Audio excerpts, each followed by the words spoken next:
Cerita novel Perintah Kaisar Naga bab selanjutnya. Ojo lali subrek, like and comment ya, yuk gaskan. Bab 3747-3749 tulang tangan ini telah berubah menjadi batu giok dan menjadi transparan seluruhnya. Tidak ada nafas sama sekali dari tulang ini. Zhang Tua, apa yang kamu lakukan dengan sepotong tulang tangan seperti itu? Ini bukan harta karun, benda ini ada di mana-mana di Gunung Tianmo, dan orang-orang mati setiap hari. Ketika semua orang melihat apa yang mereka keluarkan, mereka sedikit tidak nyaman, senang sekali. Bukankah ini untuk mengalahkan mereka? Haha, bahkan sepotong tulang tangan pun diambil. Semuanya, ini bukan tulang manusia biasa, ini adalah tulang tangan dengan kekuatan kuno. Saya sudah mengujinya, tulang tangan ini sangat keras, dapat menembus logam dan batu, dan bukan tidak mungkin berguna, senjata, ya. Lao Zhang memperkenalkan, tarik mereka ke bawah. Siapa yang bercanda? Bukannya kita belum pernah melihat mayat makhluk abadi dan iblis yang jatuh selama perang antara dewa dan iblis? Mayat seperti itu ada di mana-mana di medan perang antara dewa dan iblis. Apa itu? Penggunaan tulang putih, datang dan latih senjata. Siapa yang cukup bodoh untuk memberikan senjata dengan sepotong tulang tangan, cepat ganti dengan yang lain. Banyak biksu berteriak keras, lagi pula, dalam hal ini Gunung Iblis, bekas medan perang para dewa dan iblis, yang jatuh ada banyak makhluk abadi dan iblis, jadi kerangka seperti ini ada di mana-mana. Meskipun itu adalah tulang makhluk abadi dan iblis yang turun dari surga, nilainya kecil dan tidak ada gunanya sama sekali. Kamu tidak mengerti. Kamu tidak melihat bahwa tulang tangan ini telah diubah menjadi batu giok. Jika kamu tidak ingin menggunakannya sebagai senjata, kamu dapat menggilingnya menjadi bubuk dan membuat teh untuk diminum, Lao. Zhang masih ngomong keras, mau jual tulang tangan ini, keluarlah. Zhang Tua, untuk menghasilkan uang, kamu berani mengatakan apapun. Kamu bahkan menggiling tulang ini menjadi bubuk dan membuat teh untuk diminum. Kamu harus menyimpannya sendiri. Seorang biksu berkata sambil bercanda. Chen Ping melihat tulang tangan itu. Meskipun terbuat dari batu giok dan terlihat sangat indah, nilainya memang kecil. Jika dia menginginkan tulang makhluk abadi dan iblis yang jatuh, akan ada tulang seperti itu di mana-mana di tanah selama medan perang antara dewa dan iblis. Melihat tidak ada yang tahu apa yang dia jual, Lao Zhang menghela nafas sedikit dan bersiap melepas tulang tangannya. Tetapi pada saat ini, Raja Iblis Ciyun dalam kesadaran Chen Ping berkata dengan suara gemetar, "Nak, beli tulang tangan ini, cepat beli." Chen Ping tertegun dan bertanya dengan cepat, "Senior, apakah kamu ingin membelinya? Apa fungsinya? Apakah benar-benar digiling menjadi bubuk dan dibuat menjadi teh?" "Kentut, ini tulang tanganku. Aku tidak menyangka kerangkaku masih ada setelah bertahun-tahun.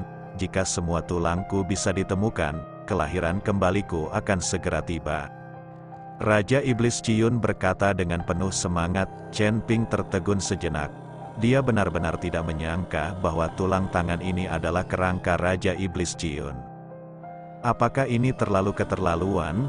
Senior, bagaimana kamu yakin ini kerangkamu? Jangan salah." Chen Ping tidak percaya, berhenti bicara omong kosong. "Kamu hanya perlu menyentuh tulangnya, dan aku akan yakin perasaanku tidak salah." Desak Raja Iblis Ciyun. Melihat ini, Chen Ping buru-buru menghentikan Lao Zhang dan berkata, "Tunggu." Sebentar, Lao Zhang melirik ke arah Chen Ping dan kemudian bertanya, "Rekan Tao, apakah kamu tertarik dengan tulang tangan ini?" Chen Ping mengklik, dia mengangguk dan berkata, "Ya, berapa harganya?" "Anda sebaiknya tahu barangnya. Harga awal untuk tulang tangan ini adalah 10 juta koin spiritual." Kata Lao Zhang, "Oke, saya akan membayar 10 juta, kata Chen Ping langsung. Setelah Chen Ping mengajukan penawaran, tidak ada yang mengikuti harganya, dan tidak ada yang berpikir itu sepadan. Senjizi juga diam-diam menarik Chen Ping dan berkata, "Apakah kamu gila? 10 juta untuk membeli tulang manusia. Jika kamu suka, beri aku 10 juta dan aku akan memotong lenganku sendiri dan memberikannya padamu." Chen Ping setelah mendengar perkataan Senjizi, saya hampir tertawa. Orang ini sangat rakus akan uang sehingga dia bahkan menginginkan uang seumur hidupnya. "Oke, aku akan memberimu tulang tangan ini." Melihat tidak ada yang menaikkan harga, Lao Zhang berkata dengan keras. Chen Ping langsung melangkah maju, membayar uang, dan mengambil tulang di tangannya. Saat tulang tangan diambil, cahaya putih memancar, dan kemudian aura kematian yang samar memenuhi udara. "Ini kerangkaku." Untungnya, orang-orang ini tidak tahu apa-apa. Bagaimana kerangkaku bisa dibandingkan dengan kerangka makhluk abadi dan iblis biasa? Raja Iblis Ciun berteriak dengan penuh semangat. Ketika biksu lain melihat tulang tangan di tangan Chen Ping sedikit berubah, mata mereka melebar dan mereka jelas menyesalinya. Chen Ping merasakan tatapan semua orang, jadi dia segera melemparkan tulang tangan itu ke dalam ring penyimpanan. "Nak, tanyakan padaku di mana aku menemukan tulang-tulang ini. Kamu dapat menemukan cara untuk membantuku mengumpulkan semua tulang itu. Setelah aku terlahir kembali, aku akan membantumu terbang ke surga, lalu aku akan melindungimu di surga." Raja Iblis Ciun berkata dengan penuh semangat, bahkan jika Raja Iblis Ciun tidak memberitahu, Chen Ping akan menemukan cara untuk bertanya. Jika Raja Iblis Ciun dapat dilahirkan kembali, Chen Ping akan memiliki pendukung. Kalau begitu, bukankah dia akan berjalan menyamping di dunia para dewa dan manusia? Dia bisa membunuh aliansi penyegel iblis atau Balrog hanya dengan satu tamparan. "Oke, mari kita lanjutkan ke item berikutnya untuk dilelang." Lao yang berkata dengan keras, dan kemudian meminta staf untuk mulai mengeluarkan item tersebut. "Senior, tunggu sebentar. Bolehkah saya bertanya dari mana Anda mendapatkan tulang tangan ini?" Chen Ping bertanya pada Lao yang melirik Chen Ping, lalu menggelengkan kepalanya dan berkata, "Maaf, kami hanya bertanggung jawab menjual barang. Mengenai bagaimana dan dari mana barang itu berasal, kami tidak bisa mengatakannya." Chen Ping memandang Lao dan tahu bahwa dia ada di sana. Apa yang dia pikirkan? Jadi dia membuang 3 koin roh emas ungu. "Bisakah kamu memberitahuku?" Chen Ping bertanya dengan tenang. Melihat Chen Ping menjual 3 juta koin roh, Lao yang tiba-tiba berseri-seri. "Tentu saja, seseorang mengambil tulang tangan ini dari lembah salju, dan kemudian kami membelinya." Setelah berbicara, Lao yang dengan senang hati mengumpulkan koin roh emas ungu. Snow Creek Valley. Setelah Chen Ping duduk, dia melihat ke arah Senjizi. Senjizi tahu apa yang dimaksud Chen Ping, dan segera menggelengkan kepalanya dan berkata, "Meskipun lembah salju ini tidak jauh, itu sangat berbahaya. Saya tidak berani pergi ke sana." Chen Ping tidak mengatakan apa-apa, dan 2 koin spiritual emas ungu dilemparkan ke tangan Senjizi di dalam. Senjizi tersenyum dan segera mengganti topik pembicaraan. "Jika kamu ingin pergi ke tempat berbahaya, aku tidak bisa membiarkanmu pergi sendirian. Siapa yang membuat kita berdua ditakdirkan?" "Rekan Tao, kamu telah tertipu. Salju lembah sungai tidak jauh dari sini, dan ini bukanlah tempat yang berbahaya. Banyak biksu pergi ke sana untuk bermain." Seorang biksu tidak jauh dari Chen Ping dan yang lainnya melihat bahwa Chen Ping telah ditipu dan buru-buru mengingatkannya. Mata Senjizi menjadi dingin dan dia berkata dengan tegas, "Diam, itu bukan urusanmu. Jangan dengarkan omong kosongnya, kedalaman lembah salju masih sangat berbahaya." Senjizi takut pada Chen Ping akan mendengar tentang lembah salju. "Tidak jauh, belum ada bahaya, kembalikan uangmu." Tapi Chen Ping tidak peduli. Bagi Chen Ping, uang adalah sesuatu di luar dirinya, apalagi uang itu diberikan oleh orang lain. Melihat Chen Ping tidak peduli, Shen Jizi menghela nafas lega. Sejak dia bertemu Chen Ping, dia telah menghasilkan banyak uang dari Chen Ping. Untuk orang kaya seperti itu, dia pasti ada dalam daftar. Semuanya, ini adalah harta karun terakhir, dan ini juga harta karun terakhir. Silakan lihat itu. Setelah Lao yang mengatakan ini, dia benar-benar mengeluarkan kipas lipat di tangannya. Segera setelah itu, kipas lipat terbuka, dan cahaya terus mengalir di atasnya. Apa ini, kipas yang bercahaya? Apakah bisa dianggap sebagai harta karun? Terbuat dari bahan apa kipas ini? Mengapa terlihat seperti terbuat dari kertas? Ada aliran cahaya yang menyinari kipas tersebut. Itu pasti bukan benda fana. Banyak biksu ada banyak diskusi, hanya saja tidak ada yang bisa menggunakan indera spiritualnya untuk mendeteksinya, mereka hanya bisa menebak dengan matanya. Chen Ping melihat lebih dekat dengan mata Tianmingnya dan menemukan bahwa kipas ini memang agak aneh, karena cahaya di atasnya bukan disebabkan oleh pola susunannya, tetapi cahaya dari kipas itu sendiri. Selain itu, struktur pemurnian kipas ini juga sangat aneh, dan Chen Ping tidak dapat memahaminya. Lao yang mendengarkan diskusi semua orang dan mengatakan bahwa kipas angin itu tidak bagus. Tetapi dia tidak marah, sebaliknya, dia tersenyum dingin dan berkata, "Semuanya, pernahkah Anda mendengar tentang legenda Pavilion Luban?" "Tentu saja pernah, saya pernah mendengar tentang Pavilion Luban ini. Pavilion ini adalah pavilion abadi, dan juga memiliki status yang tinggi di surga.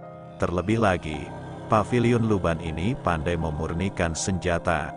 Pavilion Luban ini memurnikan semua hal aneh. Saya kudengar Pavilion Luban memurnikan yang seukuran telapak tangan. Perahu kayu bisa berubah seketika dan menampung 10.000 orang. Ya, saya juga mendengar bahwa Pavilion Luban dapat mengubah pembusukan menjadi senjata ajaib, sungguh menakjubkan."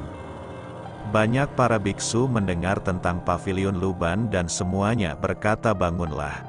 Pavilion Luban? Kenapa sepertinya aku mendapat kesan?" Pada saat ini, Raja Iblis Ciyun berbicara. Ketika Chen Ping mendengar ini, dia tahu bahwa Pavilion Luban tidaklah sederhana.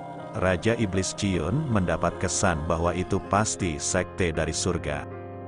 Semuanya, saya yakin banyak orang tahu tentang Pavilion Luban, tetapi mereka tidak akan percaya bahwa kipas di tangan saya dibuat oleh Pavilion Luban. Hari ini saya akan menunjukkannya di depan umum agar Anda mengetahui kebenaran dan kepalsuan. Lao yang berkata. Dengan jejak nafas setelah menembus ke dalam kipas lipat, aliran cahaya pada kipas lipat menjadi lebih kuat, dan kemudian mulai membesar, dan akhirnya menjadi seukuran 1 kaki, langsung menutupi yang lama. Kipas lipat ini terlihat setipis sayap jangkrik, tetapi sangat kuat dan memiliki kemampuan pertahanan yang kuat. Ini adalah kipas lipat defensif. Bahkan Master Puncak Alam Kesengsaraan tidak dapat mematahkan kipas lipat ini sama sekali, tidak mungkin. Sekarang izinkan saya mencobanya untuk semua orang. Setelah Master mengatakan itu, dia meletakkan kipas lipat di depannya, lalu mengedarkan napasnya, dan napas puncak alam kesengsaraan meledak, dan kemudian meledak keluar dengan telapak tangan. Ledakan, dengan suara keras, seluruh ruangan berguncang, tapi kipas lipat di depannya masih utuh. Melihat pemandangan ini, semua biksu tergoda. Jika ada senjata sihir pertahanan seperti itu, bukankah mungkin memiliki kesempatan untuk bertahan hidup saat bertemu dengan Master di puncak alam kesengsaraan? Chen Ping sedikit bersemangat saat melihat ini. Meskipun Chen Ping sekarang memiliki tubuh emas yang tidak bisa dihancurkan, kekuatan tubuh emas yang tidak bisa dihancurkan ini hanya dapat meningkat dengan kekuatan Chen Ping. Chen Ping juga memiliki jam bertanda naga. Dengan kekuatan jam bertanda naga, ia dapat menahan pukulan dari puncak alam kesengsaraan. Namun jika ingin mengunci diri di dalam lonceng pola naga, bukankah sama dengan menangkap penyu di dalam guci? jika benar-benar dalam bahaya, tidak akan ada kesempatan untuk melarikan diri. Tapi kipas lipat ini berbeda. Dapat digunakan dengan santai. Jika ada senjata sihir pertahanan seperti itu, Chen Ping tidak perlu takut dengan pembangkit tenaga listrik puncak di alam kesengsaraan. Hal terburuk yang bisa dia lakukan adalah melarikan diri dan dia akan melakukannya, tidak terluka. Lao Yang, harga awal kipas lipat ini pasti cukup tinggi kan? Seorang biksu bertanya dengan lantang. Tentu saja, harga awalnya adalah 20 juta koin spiritual, yang memiliki harga tertinggi akan menang. Kata Lao Yang, saya akan bayar 20 juta, seseorang langsung berteriak. Saya akan menawarkan 40 juta, saya akan menawarkan 60 juta. Saat semuanya dimulai, seseorang berteriak 60 juta, sepertinya semua orang sangat menyukainya. Aku akan memberimu 100 juta, pada saat ini, seorang biksu kurus berdiri dan berkata 100 juta, hal ini mengejutkan banyak orang. Meski barang ini bagus, namun harganya bukanlah sesuatu yang mampu dibeli semua orang. Ketika biksu itu melihat tidak ada yang berbicara, dia tersenyum, sepertinya dia pasti menang, 110 juta. Tepat ketika biksu itu merasa percaya diri, Chen Ping tiba-tiba berbicara.